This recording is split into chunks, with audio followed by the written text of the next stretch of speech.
What up, peeps? It's your girl, Dash. Come back to your own takes. Well, it's that time, guys. It's reaction time. This will be to The Mandalorian. This will be for episode 4, titled Chapter 20, The Foundling. Now, the last episode I did enjoy, being that Din and Bo-Katan have now been redeemed, being that he had a sample of the living water. The armorer was able to verify, and it looks like since they showed up at the the Mandalorian enclave and all that, they have been welcomed in.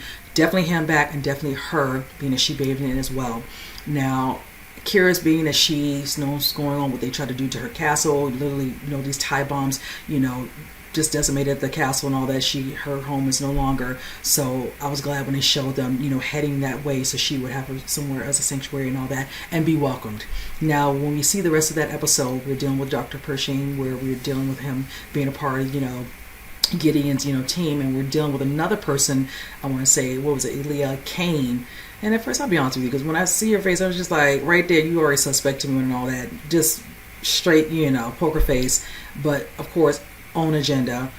Opening up to make, Dr. Pershing's, consider the possibility of restarting his, I want to say, cloning, research again. And him feeling like he's kind of closed and doing the same thing day after day, meeting with his doctor, answering the same questions. You can see this, he wants more for himself and all that, so he decides to give it a go, and she's going to help him. They show up, to find some supplies that he needs, doing what he needs, but then you see it was a setup. She was already a part of it. Then they all of a sudden want to mess with his mind and all that. And he's trying to admit that, he, just thought he was doing the right thing. He thought this would be a good thing with her and all that if he gets what he needs, and then do it, and they will see, the bigger picture. But no. And then when they leave her alone, she turns it up.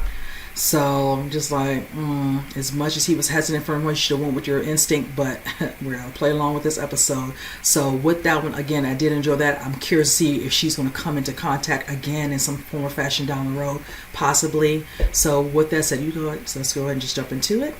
I'll say the rest of my thoughts at the end of this episode. Put down the rocks, kid. It's time that you learn with the other foundlings. Are you sure this is a good idea? If he is ever to rise from foundling to apprentice, he must learn. One does not speak unless one knows. Is that not the creed? Well, I know. Perhaps this lesson is for you then. Begin! Hoi! Begin! Oh.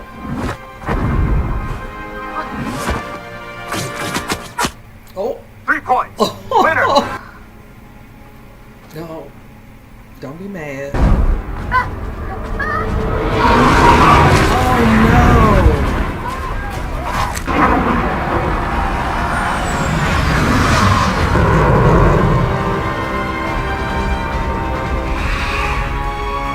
It always gets away.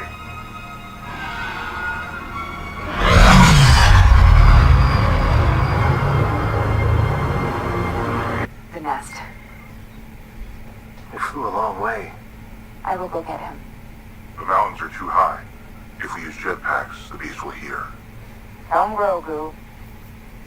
If you wish to become a Mandalorian, there is much work to attend to. It is the heart of Mandalorian culture. Just as we shape the Mandalorian steel, we shape ourselves.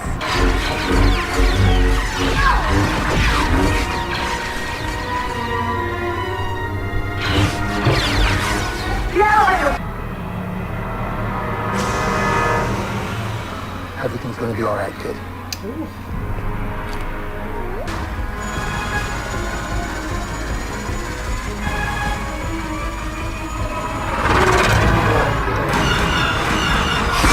Oh, damn.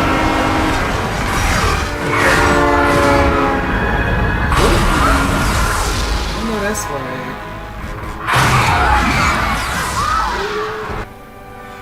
Hillary back? They're right behind me. What about the others? There are no others.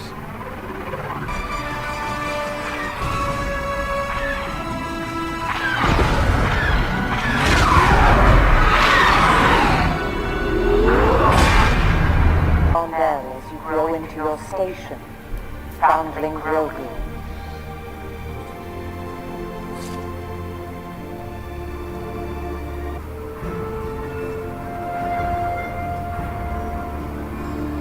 target is on the top of this peak. If we tuck in under this outcropping, we sleep out of line of sight and climb at first light.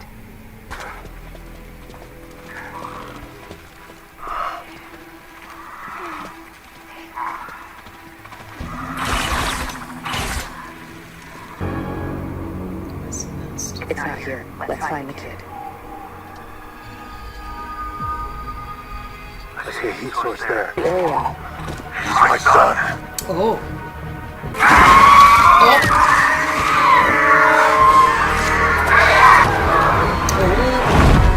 Oh boy.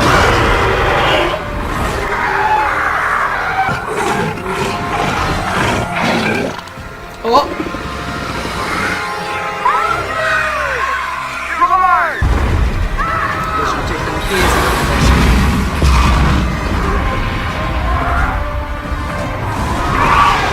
No, that's right.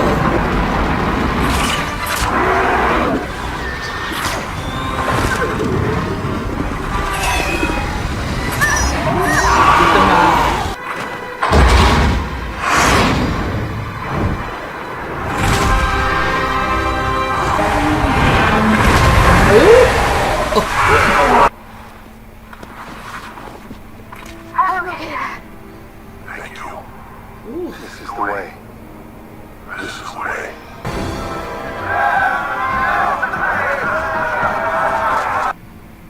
Would it be acceptable to wear one pauldron for the night and another with the mythosaur?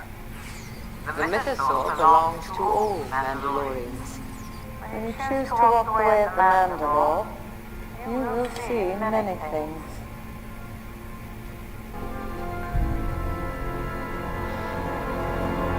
Alright, you guys, I did enjoy this episode. I like how now that we're at the Mandalorian Enclave, we're noticing, just what the other Mandalorians do. And in this particular instance, at the beginning of the episode, we see kind of like a combat training thing going on.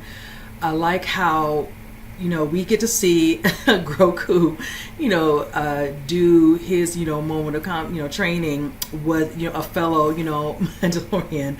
And at first, he's kind of hesitant. The young one's like, he can't speak, he doesn't know the way. He's like, well, as Den said, he said, then this might be your lesson. Thought that was really cute. I like how they pick exactly what will be the weapon. And of course, it's like three of them, so like, kind of like, paint little darts or whatever. And Den's trying to explain it to Grogu, and at first he's kind of hesitant. He's like, show him what you got, and Bo-Katan's like, you sure you want to do this? I'm like, he can do this. And in the third and final try, third time's a charm, he showed what he can do, and he won. I did make a comment when the boy walked away. He's just like, don't be mad. Let me be better at sportsmanship. But in the instance of him walking away, you see this raptor come out and snatch up this young, I want to say young Vizsla.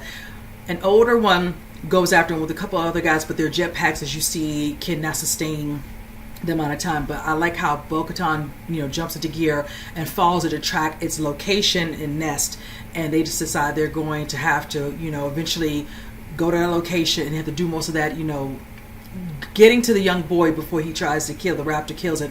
So they have to go on foot, because if they have anything of the ship and all that, it will automatically probably eat him, and it's gone. Mind you, after that part, you're seeing what looks like, the armor. She is making a little, Mandalorian, armor for Grogu. In that instance, when she's in the midst of, creating, he's having visions of his time where they were trying to capture him at the Jedi Temple. And I was just like, okay, I like how we get, a little bit, backstory, with Grogu. I like how one of the, Jedi Masters does come to his aid and tries to get him to safety. And at first you think they're going to grab him, but hence they start up the ship and he's able to get down there. He kind of ruins the ship they're on, but they're able to get on another one and get away just in time. But you can see how scared Grogu was, and just the uncertainty and just a little bit of fear of reliving that moment, and just, I'm assuming, not realizing her doing a little preparation armor kind of brought him back to that moment.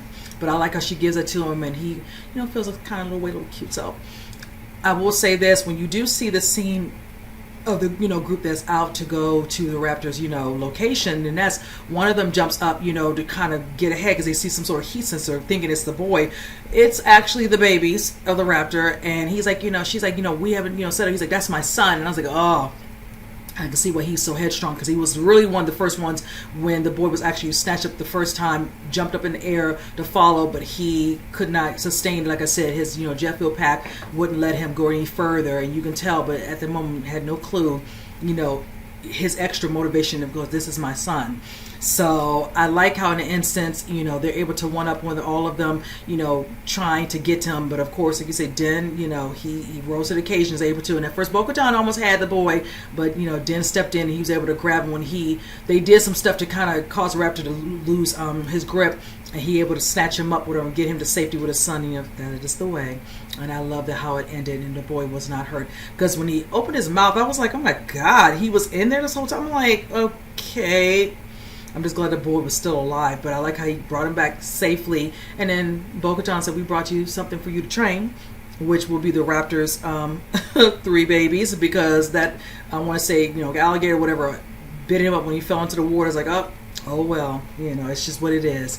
So I really enjoyed that scene. I love the other scene of Bo-Katan speaking to the armor while she fixes her shoulder plate to make her a more significant one, and she lets it be known that she saw Mythosaur.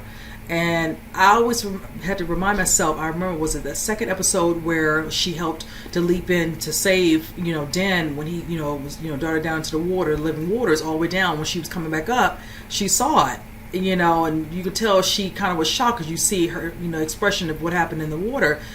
But the armorer, she was indifferent to her making that statement, like she doesn't believe her. So it's just, I'm curious. I don't know why she never told Din at that moment when he finally woke up and they got back, to the surface. She never brought up that's what she saw. She kind of kept it to herself. So her all of a sudden bringing it up now was kind of interesting to me. But I like that she's kind of, opening up and being honest. Like, I know what I saw, and she thought it was, little stories. It wasn't true, but she's believing it. And now somebody else who probably felt like she did, with Din talking about what's down here, what's here, and all that. Her, speaking, open freely, someone's not believing her. So yeah, with time, again, I'm curious how that's going to turn out. If that Mythosaur eventually will present itself, if any of them ever go back to the area, will it be visible where they'll see it. But I don't know if that's going to happen. But in the end, I really did enjoy this episode. So with that said, you guys comment below, let me know what you think, and with that said, I'll see you guys in the next reaction. You guys take care.